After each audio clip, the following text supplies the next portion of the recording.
যাজ্ঞসেনীর খুলছে শাড়ি, টানছে ধরে দুঃশাসন। দায় ছিল যার গর্জে ওঠার, নিচু মাথায় সে পাঁচজন। দুর্যোধনের নগ্ন উরু, ইঙ্গিতে তার ধর্ষকাম। হস্তিনাপুর দেখছে বসে, ধস্ত হতে তার সুনাম। অন্ধ রাজা সিংহাসনে, আর্ত চেঁচান বৌমা তার। নিজের দলের নির্যাতনে সব রাজা হন নির্বিকার। কর্ণ বসে হাসছে হা হা, রাজার দলের লোক তো সে। শর্তবিহীন সমর্থনেই তাবৎ আরাম সুখ বসে। ভীষ্ম দ্রোণ কৃপ নীরব, সরকারি লোক হাজার হোক। রাজার কথাই তোমার কথা, তুমি যখন রাজার লোক। খল শকুনি দেখছে সবই, বস্তুত সে ধ্বংস চায়। ঘরের মাটি লাল হয়ে যাক দেশ বিভাগের যন্ত্রণায়।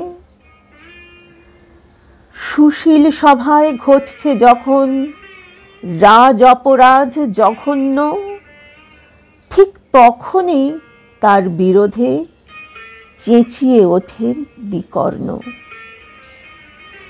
বিকর্ণ নন কেউ কেটা লোক, 100 ভাইয়ের একজনা। তেমন করে এর আগে কেউ তার কথাটাই জানত না। যতুগৃহে কারেন্যেরা, অন্তত তা নেই লেখা। ভীমকে যখন বিষ খাওয়ালো, তখনও তার নেই দেখা। কিন্তু যখন প্রকাশ্যতেই কাটছে নারীর আব্রুকেও, স্তব্ধ জিভের চুপ সাগরে বিকর্ণ হন একলা ঢেউ।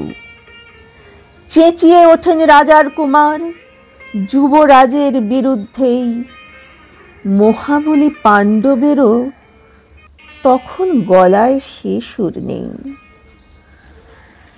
রাজাও যখন নীরব থেকে সায় দিয়ে যান ধর্ষণে, ঠিক তখনই সমস্ত যুগ বিকর্ণদের স্বর্শনে। আমরা যারা কিচ্ছুটি নই, একটি মোটে ভোট কেবল, অত্যাচারের সামনে এলে সঙ্গী শুধু চোখের জল। পোষ্যভাবে যাবনা চেবাই অন্ধ এবং নিকর্ণ। প্রার্থনা থাক আমরা যেন একবার হই বিকর্ণ। মরার আগে হতেই হবে রাজার সভায় বিকর্ণ।